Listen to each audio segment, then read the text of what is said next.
We'll have a call to order with the Pledge of Allegiance. I pledge Allegiance to the flag of the United States of America and to the republic for which it stands, one nation, under God, indivisible, with liberty and justice for all. Roll call. Kelchin. Here. Roush. Here. Hush. Here. Delaney. Here. Oliphant. I need a motion to approve the I'll agenda. make a motion to approve the agenda. I'll second. Motion by Kelch, second by Roush. All in favor? Aye. Number 5, public comment. You have a limit of 3 minutes per person on agenda items and local government issues. Shouldn't take that long. I just wanted to, when I looked at this agenda, it's very, very short, and I expected, in view of the news that you gave us the last time about the cost of the library, to see some consideration about things we could drop out of the budget, but I can't figure. Number I mean, 9. maybe I don't see it. Anyway, someone in on council got a hold of my paper in which I suggested that citizens be given some help with taking out trees. If you're going to pass an ordinance tonight, that citizens should be given some help in taking out trees. And that person said to me, "Oh, I see you want to take out trees for Mike Beck." So that's pretty cynical. No, I don't. And if you need some help in making out a form so you can identify who owns a farm and who owns a business and who has $250,000 in stock, I can help you do that. And I think people who don't need help. And the council should be as responsive to that as anything. Thank you. Number 6, consent agenda. Review the following: minutes, City Council 9/11/23, liquor license, annual renewal, the Corner Tap Room, claims, September 25th, 2023. Any questions about any of the consent agenda? I have a question. I noticed there's expenses on there for seal coating. I was just wondering for an update maybe on how the guys are doing with seal coating for the year. It's all done. They usually do it in the month of August, so they did a lot on the southeast portion of town, plus up here on 3rd. So I think it was like 4th, 5th, and 6th all got it around the Polk Street area.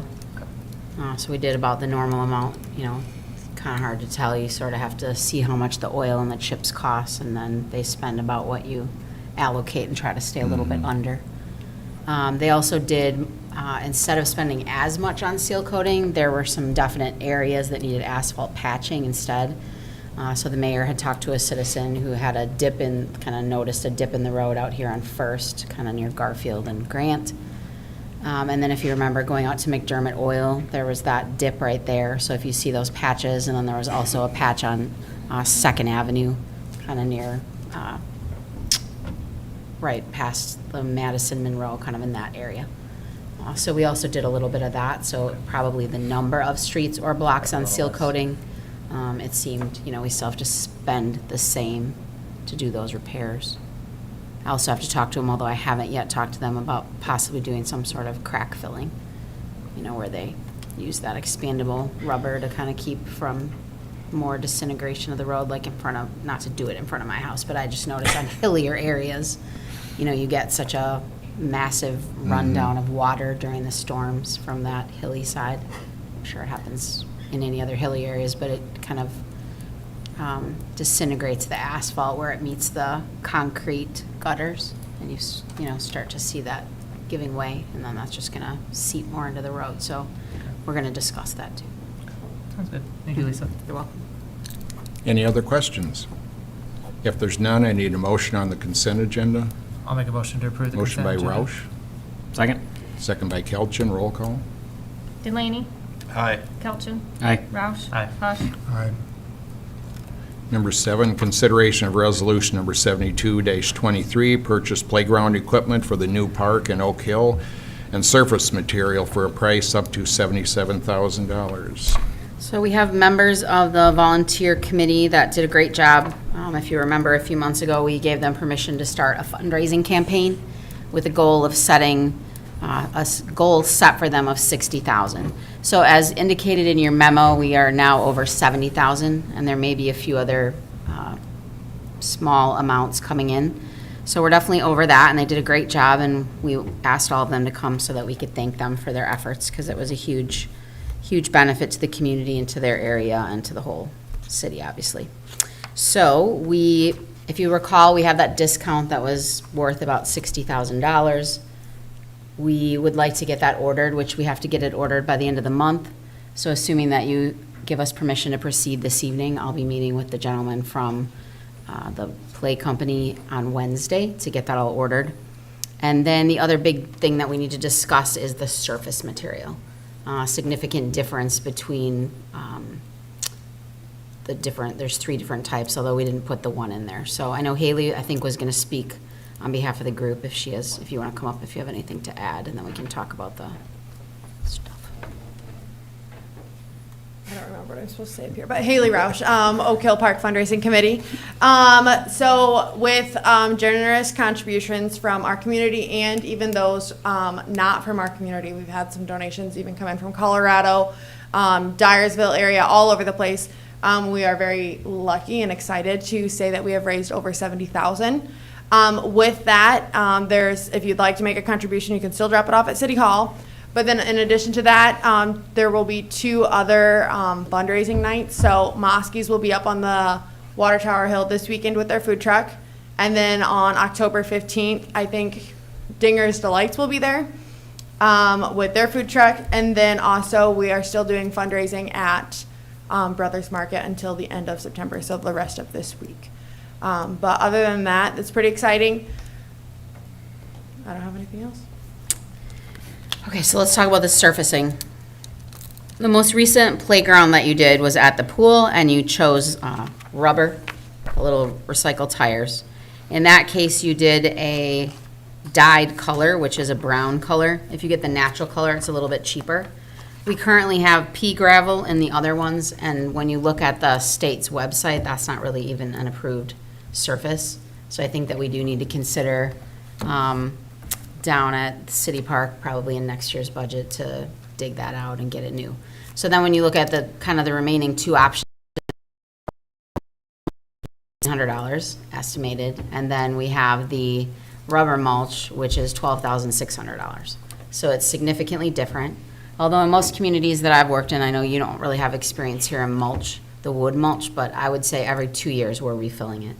So even if we discuss kind of looking at a 10-year lifespan for the rubber mulch, and then take $1,700 times 5 if we did it every other year, it's still a little bit cheaper, but it does also create more work. And so that would be the main decision for the council as you look at the amount. That's why I put $77,000 for the maximum. The bill that we will actually send out, or the payment that we'll have to make to the playground company is $63,000, and then the 12 would make 75. We are working with our crew. The Public Works staff will be able to do the installation of it, so we won't have to pay someone to do that.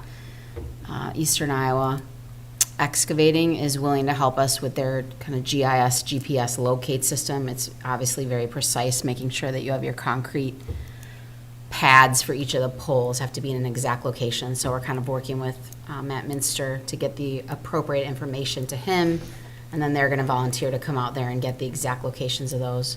So then the main thing that we would have left would be the actual concrete, and then I do believe the guys called Andy to talk about creating some sort of concrete sticks, for lack of a better, like the barriers that'll actually go around it, and that's like a 60 by 60 play area when you take the actual clearance that you have around everything. So kind of allocating the $2,000 for whatever concrete we need for the posts, and then whatever concrete we purchase for the outside. And then we discussed making sure we're going to have the guys actually dig it down all the way so that there's no actual lip in the perimeter of it with those concrete, that they'll actually be set down with a tiny lip, not that they're on the ground. So the rest we don't have to allocate for our employees' time. So that's where we get the $77,000, assuming that you go with the rubber mulch. If you want to do the wood mulch, it's a lot less, but again, you're creating more work and a lot more replacement. Is there any grading that has to be done? The guys will be able to do that, basically. The payloader? The rubber mulch, I read some articles where cities are removing that because there's some residual that leaches out of the rubber. Is there any way to, Yeah, I don't know. I Check haven't on heard that. that, but The it does still say on the state's website that that's a recommend. good thing about wood mulch is if it gets out of the play area, It the mower degrades. just takes care of it. Where, when it gets kicked onto on the sidewalk around the pool, it's hard to It's- get back in. You can't just, doesn't slide across Yeah. the ground real easy. Yeah. It Every does city seem- I've ever worked in, we always had wood, so it's not uncommon. What were you gonna say, Bill?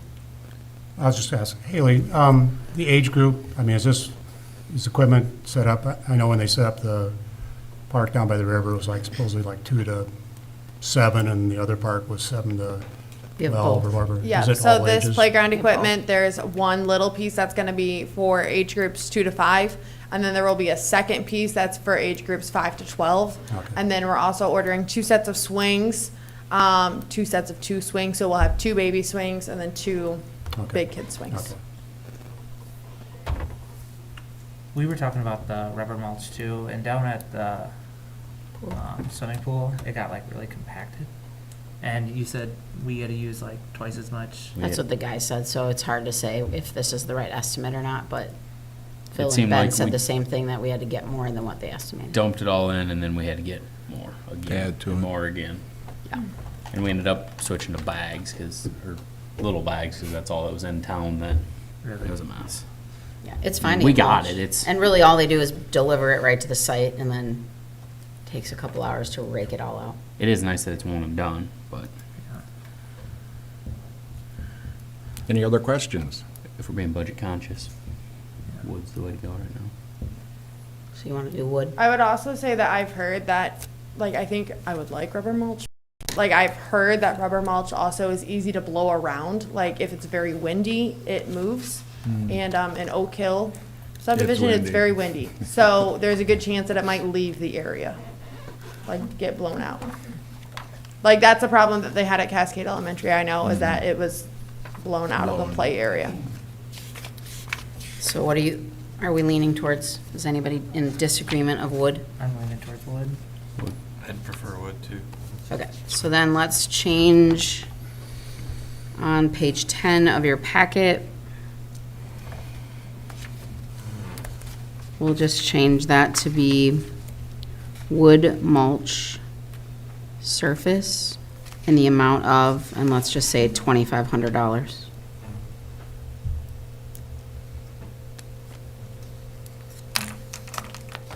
I do have another question too. So right now, there's kind of a cattle path almost back there. Will we have to bring gravel and stuff in? Like, are we gonna have people driving all the way up to the park, or are we going to? I think we'll wait and I would suggest just kind of waiting and seeing. Okay. Because I think the largest volume of users, although it's open to everybody, of course, and we've been trying to emphasize that, is gonna be people that walk there, that don't drive there. Okay. So I don't know that it's worth immediately going in and creating parking Your spaces. driveway's available, isn't it? I would say that if we're allowing them to drive on the gravel path that's there, to maybe cut the curb out. And if we're not allowing them to drive on the gravel path that's there, then maybe put something up, because right now it is really used as a road.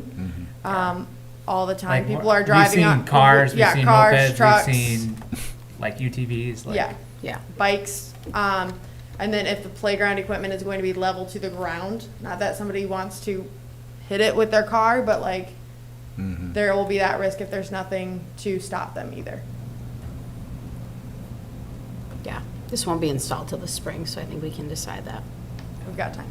So it's got 6 to 8 week lead time, so we're gonna be too cold to try and get it for the winter. So we'll just, once it gets delivered, we'll have it stored at the utility warehouse for the winter. And we can decide that. works for me. Thank you. So then I would recommend Resolution 72-23 with the wood mulch and the amendment, and then that 12.6 being changed to 2,500, please. I need a motion on 7223. I'll make a motion for 7223 with the notes that Lisa mentioned. Motion by Roush, Second. second by Delaney, roll call. Kelchin. Aye. Roush. Aye. Hush. Aye. Delaney. Aye. Number 8, consideration of Thank you all ordinance. for your hard work. What's Number that? 8, consideration of ordinance number 10-23, limitation on garage or rummage sales, and this is the third and final reading. I have not received any complaints or anything about that, so. If Or there's no questions, I need a motion. I'll make a motion to approve resolution 1023. Motion by Kelchin, Ordinance? Sorry, ordinance 1023. Second. second by Delaney, roll call. Roush. Aye. Hush. Aye. Delaney. Aye. Kelchin. Aye. Number 9, consideration of resolution number 71-23, rejection of all library construction bids. As I explained in my memo, everybody knew from the last meeting that we were $1.2 million over the FEH estimate when it came to the 4 bids. Kevin and Michael are both here tonight. They had given an original list of 1.2 million and where they suggested the cuts come from. The committee met. Christie sent the revised one that you have in front of you that has the 984,000. And then I had suggested, did you guys get a chance? Okay, so I asked them to kind of reorganize it so that it's easier to see the things that we suggested perhaps stay in. And then the other thing is, I feel like the original list was from the FEH list, and then there were also things that Mike and Bucky had been at the meeting and brought up, and I don't know that those ever got added. So,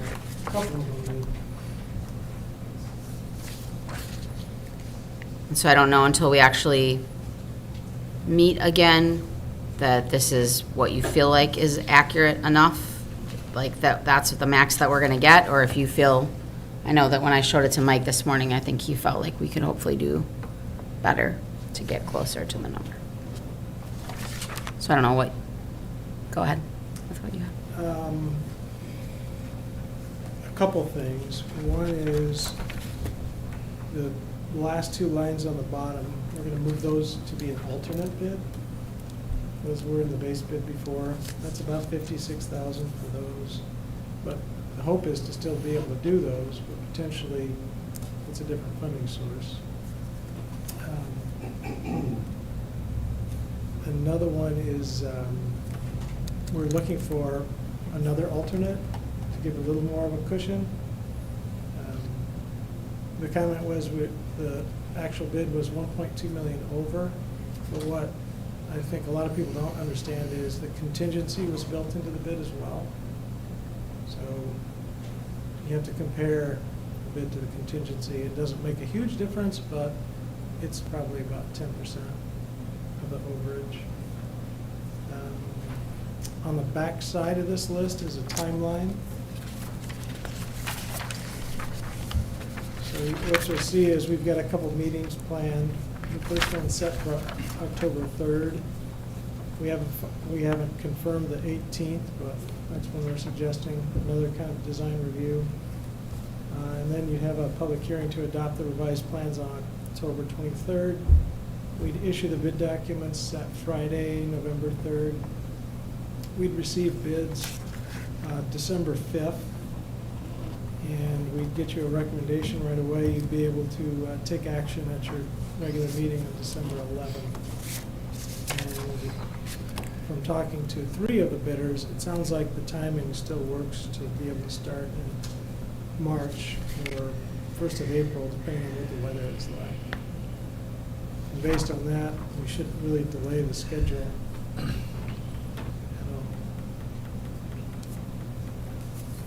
I've got a question. In the removal of the attic and going to a flat roof, that was one of the complaints about the old library is the flat roof, Yeah.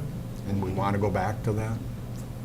Well, the current codes require a minimum slope of 1/4 inch per foot. Mhm.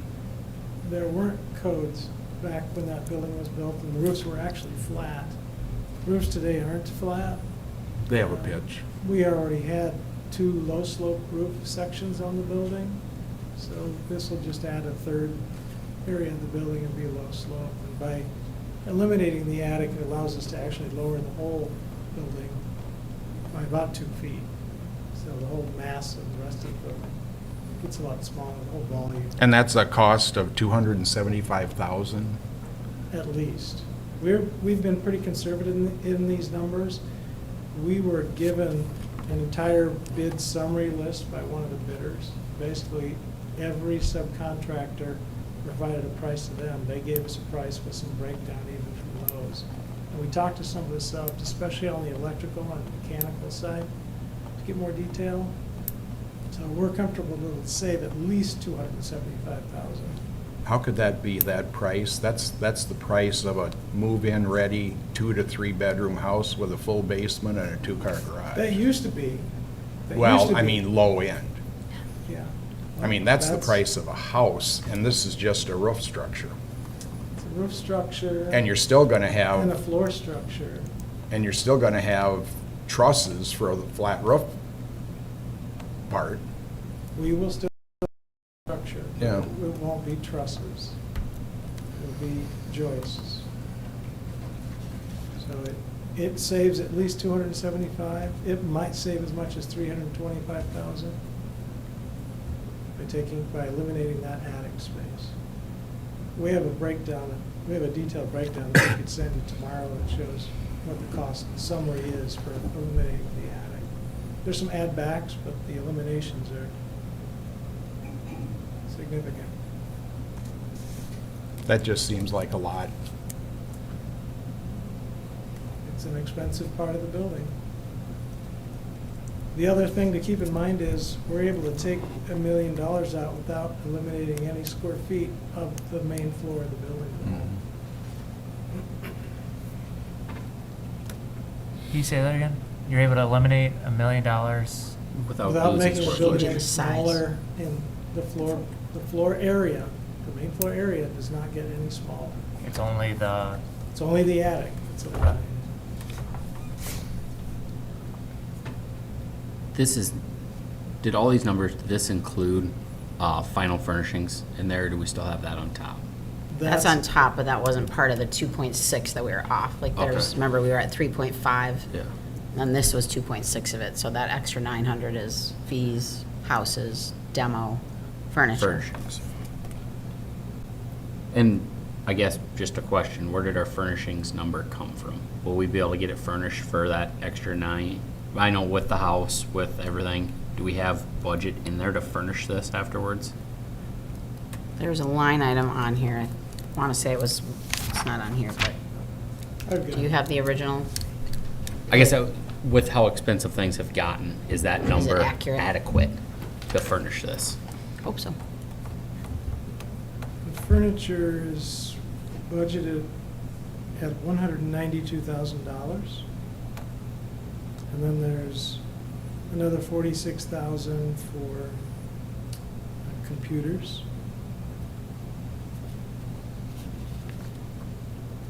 And there's a little bit in there for some appliances.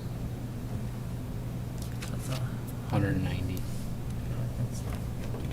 And again, like, when you think about furniture, like, a lot of things are built in already into this base bid, so like the front counter isn't a desk. Whereas, and I don't even think Melissa's, doesn't she have That's a like some? built-in Yeah, there were certain things desk. that were built in, and so. Library shelving, chairs and tables, chairs and tables for the meeting room. I don't remember if there's, the conference room and the 2 little study rooms probably have loose furniture. I don't know when you can start getting those numbers, but be curious to know how. Basically, right after the bid is when we start planning that. Yeah, I'd just be curious to know, is that at library shelving has to be expensive? That's expensive.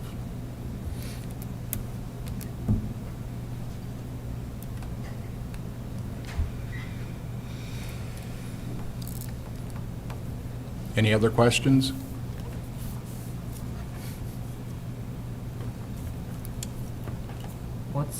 What's like what's the glazing requirement? Like, what does that mean? What we heard during bidding from a couple of the window people was that there was a requirement in the specification that required an engineer to sign off on the design of the glass, so that it was tempered glass in the doors. It has to be by code. We took that out. We'll take that out of the specification and just list exactly what kind of glass can be provided that's been pre-tested. So it's kind of a standard spec that's there a lot, but I think some of the folks who were bidding it didn't understand that you can just buy that stuff off the shelf. So they included $20,000 or close to it to hire an engineer to sign off on the glazing. It seems a little odd, but it's not going to change anything. It's just going to take a little requirement out of the spec. Dropping the walls 18 inches, what height ceilings do we have now? Stand, or, In the community center, it was either 12 or 14, right? So, we have. Come up to the podium, please, just because the TV land can't hear you. It's different heights from the meeting room because it has a ceiling like this.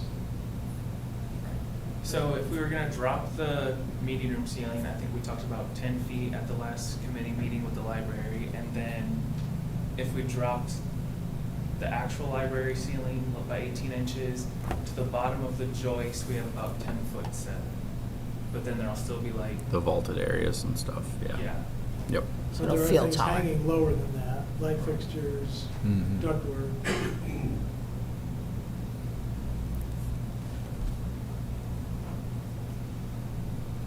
You don't have to leave.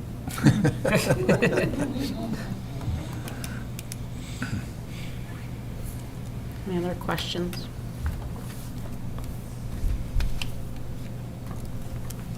So again, we talked about this last time, that you don't really have the option with the significant difference to be able to take the low bidder and negotiate. If the amount was less, we could negotiate an amount with them, but this is pretty significant, so you risk another contractor that you don't select coming forward and saying, I didn't get a chance to change my price, and I may have, with that much change, been a low bidder. Mhm. So that's where we get into this process. So if you were to approve this resolution, it's saying that, you know, we held the public hearing, we did a proper advertisement, we state that the 4 bids were in excess of the estimate, and that we're rejecting all bids. There's no other I have one more. question? So like, are these savings amounts, like, are they the rough numbers that were put into the actual bids? Or are these estimates based on the numbers that you guys had in the original? These are numbers based on what bidders gave us, and we rounded down to be conservative on how much we would save, Okay. and to give everybody a kind of a comfort cushion. Okay. So somebody said that it was gonna be 21,500, listed it as 20. And the overhead, profits, general conditions, all those kinds of things totaled up to be almost 20%. One of the detailed bids we got, another one said it was about 17. We rounded it down to 16%, so that's the 135,840.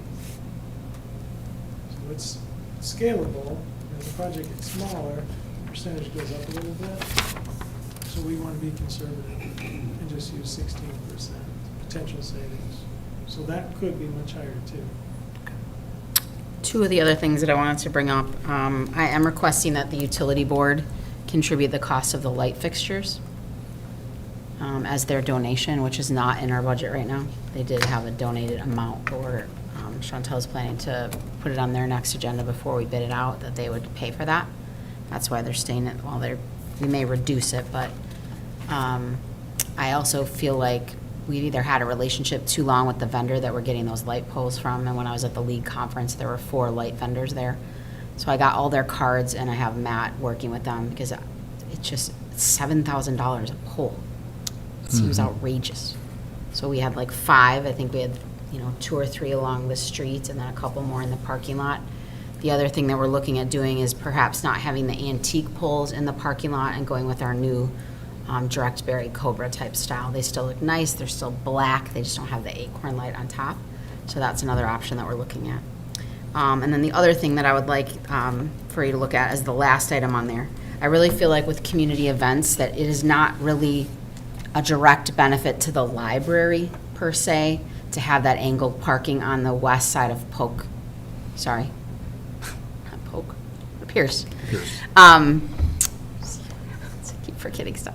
Pierce Street, when people are coming southbound and then they pull into that angled parking. And I really think pulling that curb out is to the benefit of community events, to that whole park area.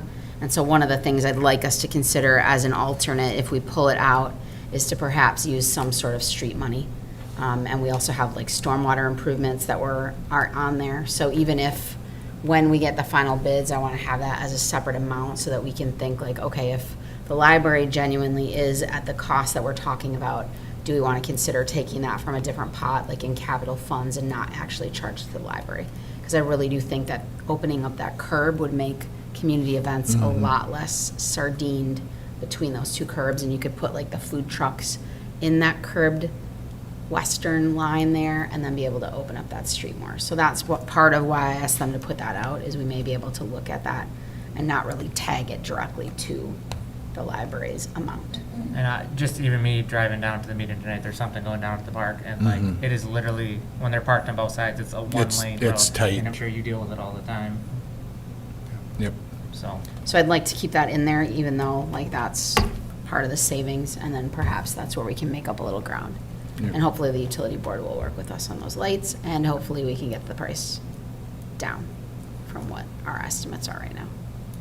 We just haven't bought a lot of them lately, and we had to get a price when that gentleman hit the one in front of the salon on First Avenue by previously Jackie's building, now Bryce. And the insurance company was arguing with us because they thought it was like, how can this price be right? But it was just under $7,000. And then we just confirmed if we bought these, even in the same, like higher volume, that they would be the same. So we're gonna try to figure out something different.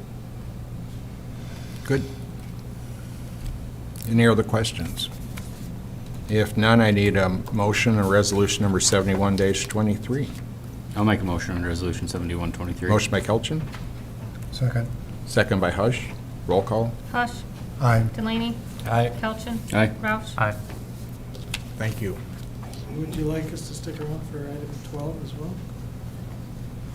No, we skipped that. That's just on there if we don't have It's another. like when we usually have, like when we were having like regular meetings, it was like the Lisa's way to.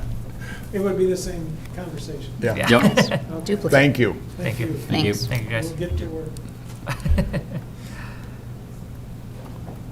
We did the roll call. Number 10, discussion on mural painting.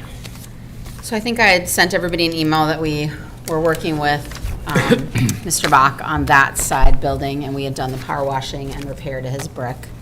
And in the process of going through the design of the mural, he just wasn't comfortable with how the word, what they call that postcard art, would look like. And so in the end, he said, if you want to pick that postcard art, I'd like you to go to the other building. So because we had spent about $1,000, he did agree, thankfully, to reimburse us once we get those bills that we'll be invoicing him, because the brick that was repaired instead of those glass windows is of benefit to him. And he understood that we had to get going to try and keep the timeline before he had final decision-making. So we had a good meeting with him, 2 meetings with him, the state, and really trying to look at the spirit of the mural, not just being a picture on the side of a wall, but really trying to help capitalize on marketing the community, having kind of swag things that people would actually buy, and so it's the word itself.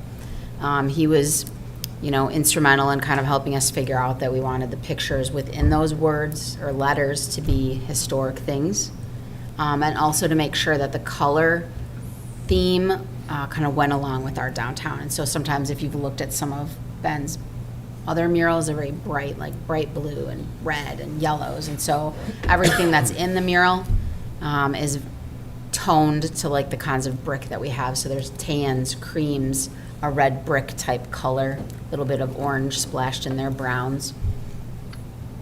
So in the end, the second choice, as you know, was Bryce's building that was previously Jackie's. And so we have worked that out. Because it's a bigger space that had to be covered up, there was a $1,200 difference in the paint cost of that base, and so Bryce will be contributing that. So even though it was a bigger space, because we had to, she agreed, and we'll be signing the agreement this week, but she will have a contribution of $1,200. And then she's also in her agreement, one of my concerns was the parking lot nature of it instead of the road. And so in her agreement with us, the first 2 spots on the west side will become kind of a little tiny pocket park. So we'll put some park benches in there, some flowers so that people don't park there. Because when you look at a mural that big, you really sort of have to take it on a side angle. People would stand kind of under the first C and the A, and then you'll kind of be on the sidewalk looking back to the mural. People don't really stand straight across from it.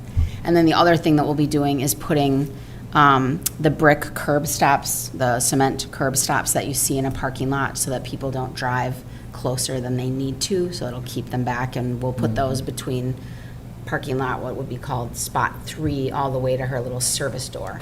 And then the mural is up high enough, so when you look at like a regular door, the bottom of the word is at the top of the door, so it's still high enough, and when he superimposed people on it, like a 6'5" person is under the word, so you're not like blocking the word in front of you. So the painting was supposed to be done today. Weather did not cooperate. But we have we're either, if it rains tomorrow, it'll either be Wednesday or Thursday that he paints it. The muralist was scheduled to be here Wednesday night and start. And then we have a media person coming from the state to take video so that this becomes kind of like a whole, again, promotional video about the mural. They wanted to talk to a couple small businesses. If you recall, the theme of the whole, like, how do we support our small business? Since our theme of the essay was a coffee shop, I asked Cheryl, and she willingly agreed to keep the shop open on Friday. They want to come during the homecoming parade, and she usually closes at 2. That's when the parade is, and so she's going to stay open until 3 or 4 and kind of promote being open. And so we will be able to have Cheryl be interviewed. And then as a new small business owner, we'll have Bryce as the building owner be interviewed. And then the third one will be Shannon at Hollow Tree. Since when we did like our town, we kind of had Angie and stuff like that at the Eloise Ray. So those are the 3. A lady named Kelly will be coming to do that videotaping. She wants to get things like, you know, the homecoming parade, stuff like that. And hopefully Ben will be able to be up on his scaffolding and lift to be able to start painting. Otherwise, I'll take video while she's gone. So he has an Airbnb rented. It can be 3 to 5 days. But instead of disclosing what it looks like to everybody, we thought it'd be fun to just kind of let it evolve and let people start to see what it looks like. So it should be done by next week. The weather's going to cooperate possibly after tomorrow. It looked like there was some rain Wednesday, but it looks like that's starting to not be the case anymore. So it'll be just a couple $1,000s on ours. It's less than I was thankfully hoping that, I was concerned that it would be, but it's all ready to go. The state will also be, they haven't done this in the past, but they'll have some sort of a placard memorializing why this mural was there. And then the other thing that we discussed is when they get that mural, I think it would be neat to take the essay that we wrote that talks about the nice things that happen here in Cascade and why we won that, and try to figure out a way to make a placard that in that little park space actually has the essay, and then make a second one to put in the coffee shop. I think those would be kind of neat things to add that to. So Bryce is really excited. Appreciate both Brian and Bryce working with us on it. There's kind of a challenge to really find any other location, and so the whole building on the side of that will be one solid cream color. We kind of looked at like having the mural and then a color above it and to the right, and it just looked funny in all the kind of artwork that we were looking at. So I don't know if anybody has any questions, but we are hopefully have that done by next week. And Debbie Durham is the director of the Economic Development Group for the state. She'd like to do some kind of a grand opening. Again, positive press for us with media, with her being here. They had said that they would prefer to do it during our community event, so the date that I sent out there was Halloween weekend, and maybe we could do it on that Saturday before the parade, and maybe during trick or treat when people are out and about, have everybody come and do a official event. Thank you. You're welcome. Any concerns about the mural? Thank you.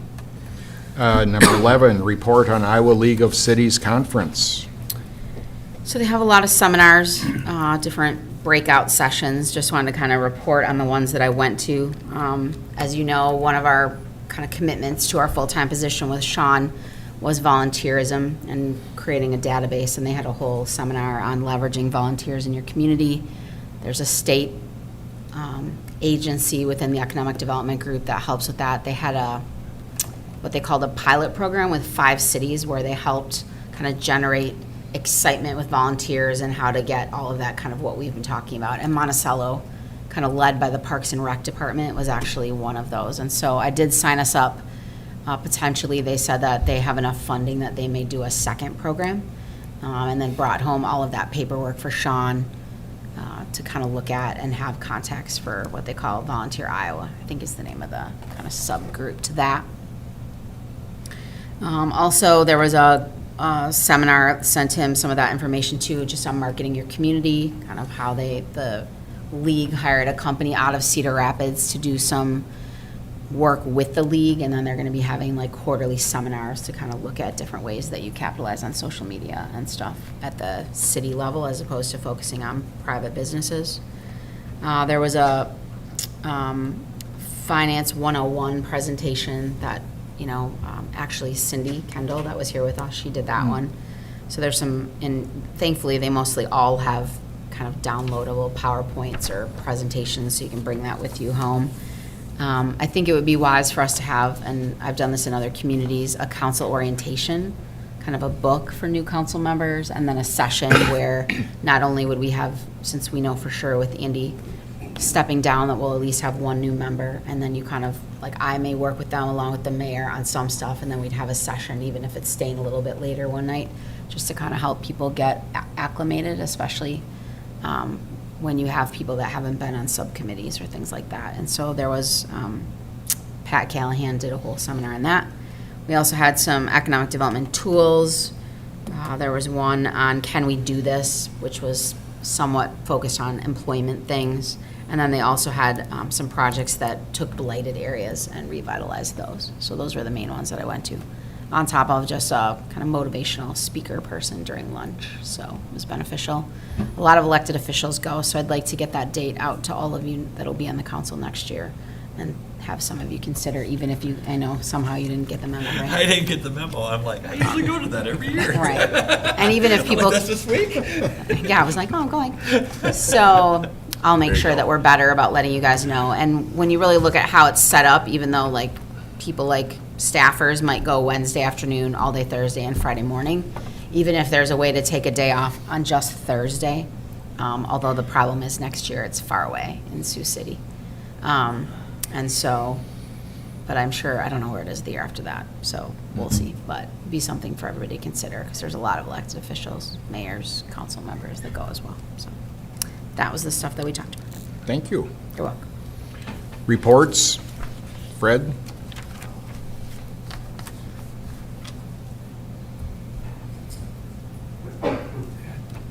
Just a reminder, this is homecoming week, and we do have the parade on Friday, so citizens probably after 2 o'clock might have to look for an alternative route around town. Parade doesn't usually last too long. And then the next Friday night is the Sunset Market, and I think we're closing down First Avenue. Is it 2 o'clock, Lisa? 2 o'clock is the parade. 2 o'clock? Okay. Or for Sunset? No. Oh, Sunset Street Market is 5 to 9 on the Okay, 6th. when are we closing the street down? I think that they said yes, around 2. Around 2, okay. So from 2 to about 10, that'll be from Pierce Street all the way to the stoplight. We'll have signs up for a detour going past the park. So just kind of a reminder. Just want to let. Next 2 Fridays. Yep. Just want to put that in people's heads so they're aware of it, so. Okay. Thank you. Any questions? Nope. Great, thank you. Thanks, Fred. Thank you. One of the things that we've kind of talked about is it seems like we haven't really had like an official detour route, and obviously in a small town, people kind of figure it out. But in meeting with Fred and Brad and different committees, we want to try and if Pierce Street is not closed, we really want to try and get appropriate signage, and I'm going to ask most likely Hometown Days and the Chamber to help contribute to those detour signs, but we'd like to have it be that you turn onto Pierce and then at Second Avenue, put straight ahead and get people to go to Third at the end of the silo there where you turn kind of by the Boy Scout building and then go out that way. 'Cause Second is just not a It wise opens area. it up better. Right. So, because up until, since I've been here, they had no detour signs. We bought a couple of them, and they come in like a really nice plastic easel, if you've seen those, where it just tucks right in and you can put it anywhere. And so, Phil and Ben, I asked them to kind of figure out like, how many straights, lefts, and rights do we need, so that we actually sign it like you would in a bigger project, and try to be more diligent about what those routes look like. Not that, again, in small towns, people figure it out, but one of the big concerns, especially with Brad, you know, being on the later shift, he's just concerned about, and Fred the same, that not so much vehicular car traffic, but if you get a situation where a big semi takes the wrong way and gets stuck somewhere, and that they're gonna be backing up a semi 3 blocks, and it's not gonna be pretty, so trying to sign it appropriately would help. So we're working on that. Anything else? I have a couple things. One, I wanted to report to the council that Greg, as you know, Greg Schmidt was hired to be on the water side. And he is currently enrolled in the water class for treatment. There's 2 sides to water treatment and distribution. So the first class that he's taking is a 4-day class at Kirkwood. And he took 2 days last week. It's a Tuesday, Wednesday last week, and Tuesday, Wednesday this week, which makes him eligible to test for his level 1, to be certified at a level 1. So we've been working with the DNR to get that. You can test either in Manchester or at home, as long as you have a camera and microphone for them to proctor your test. So he'll be working on that, and I know that that was one of the things that was a goal when he was hired by the Council and Personnel Committee before my time. But we're appreciative of him getting signed up for that and going. So he's got that. There were a couple, if you remember, the pool heater was not working at the end, so we did receive the parts, and Phil, Ben wasn't here today, but Phil, Marty, and Greg are all working on that before we put the pool away for the winter. They're working on that fix. Second Avenue and the bridge that we talked about last time, there hasn't been any new actual construction done yet because we were waiting. Eastern Iowa Excavating is waiting for some of the parts that they had to order. But again, that should be done before the snow flies. We had to fill out our first annual paperwork for the CAT grant, so that we did. And then the last thing is the Boy Scouts have always done corn stalks, and they are not doing that this year. So if anybody knows of a farmer or someone who has corn stalks that we could at least get enough for downtown, we want to have them out next week early. So if there's anybody out there in listening land, or if any of you know of someone, I don't know for sure how many stalks. There's obviously a bunch that you have to put around each of the poles, and I think they at least want to do it on the 3 blocks from like our driveway up to the bridge, to be able to have them like for Sunset Street Market and Halloween and things like that. So if anybody knows of anyone, please let us know, because we need to figure that out. I guess they just didn't have enough workers, helpers, Yeah. so. Although maybe they planted it, and I didn't ask Patrick Diller that. Maybe they planted it and we could just get them. Because I feel like they didn't cancel this until like right now. So maybe I can ask him that too. Thank you. Anything else? That's all I have. Number 13, public comment. You have a limit of 3 minutes per person. Only items on this agenda. Well, I was thinking instead of cutting back on some of the amenities at the library, that we should cut back on something that's patently silly, like a dog park in a town of 2,200 people where everybody's 3 blocks from an open space or a place that you can walk your dog. I was also thinking about some better kind of planning. Now, in my neighborhood, we have ended up with a playground at the grade school and a playground across the street, i.e. a half a block away. So That's a real duplication of effort, and there should have been some better planning with that, especially, and there's also, I don't know if this is happening or not, because I haven't heard it discussed at any meeting. It looks like there's going to be cement poured along the park. Every hard surface that goes into that park cuts down on the biggest sand sink on the east side, which cuts back on flooding. You should think twice before you do that on the basis of environmental grounds, far more than the convenience of parking there. I don't know, was it ever discussed? Anybody know? Yeah, we discussed it at some special meetings that maybe you weren't at when we had to approve the contract. And we also talked about it back when we applied for the grant that we received for that project regarding the And that was at a It's a regular meeting, really though. bad idea, Yeah. and if you could cut it out, it'd be a really good idea to do so. The more hard surface you put in that park, the more flooding, because you know what happens, runs right down past the pool, right into the arroyo. There never used to be water in there, behind the Legion Park. Now there's water in it all the time. And it cannot accommodate what happens in maximum rainfalls. Thank you. I was approached by somebody in regards to our removing trees and whatever. Might have been something we kind of missed. The person wants to take a tree down himself, and we only specify has to have a contract in 30 days. I would think then if you're taking it down yourself, then you would have the 60 days. But it's not really it's not really specified Right. in the ordinance. Right. We only have one track, so. Yeah. I think that it's saying that if you have a contract, that's why you get that amount of time, so. I don't know that we have to amend it, we can see what happens, but, I mean, his main thing was he's gonna take it down in the winter, or do less damage to the yard, in order, so even again, there's nothing about enforcing the ordinances about being difficult, so if somebody gives us that and says, I want to do that myself, and we feel like they're able-bodied, whatever, can do it, and they can do it in the winter, I think that we're going to be reasonable. But you haven't sent letters out yet, have you even? So we haven't even sent letters out, and they'd have 60 days on top of it, so you're It's in the going to be winter. winter anyway. I'm just saying, I mean, Yeah. we don't have, the way it's written up, Well, you got 30 days, you have to Yeah, have if a you- contract from a. Well, yeah, and if from we a need to contract. put that in, we can, but if he's saying he's gonna do it in winter, Good. they are into winter. Well, I just want clarification that he's not, he's not gonna get, after 30 days, he's not gonna get the letters and they're saying. Well, I it's a think then what violation. you would say, though, is even though it doesn't specifically say you can submit a letter that I'm going to do it myself, in the real world of being reasonable, then I'm going to say, if you're not getting a Okay, contractor, I you're just going want, to. I just want to Yeah. clarify, because it's not written in the ordinance as to do it an option, so. But that individual still needs to Submit something to communicate us. it and submit it to the city. Yeah, but it's not written.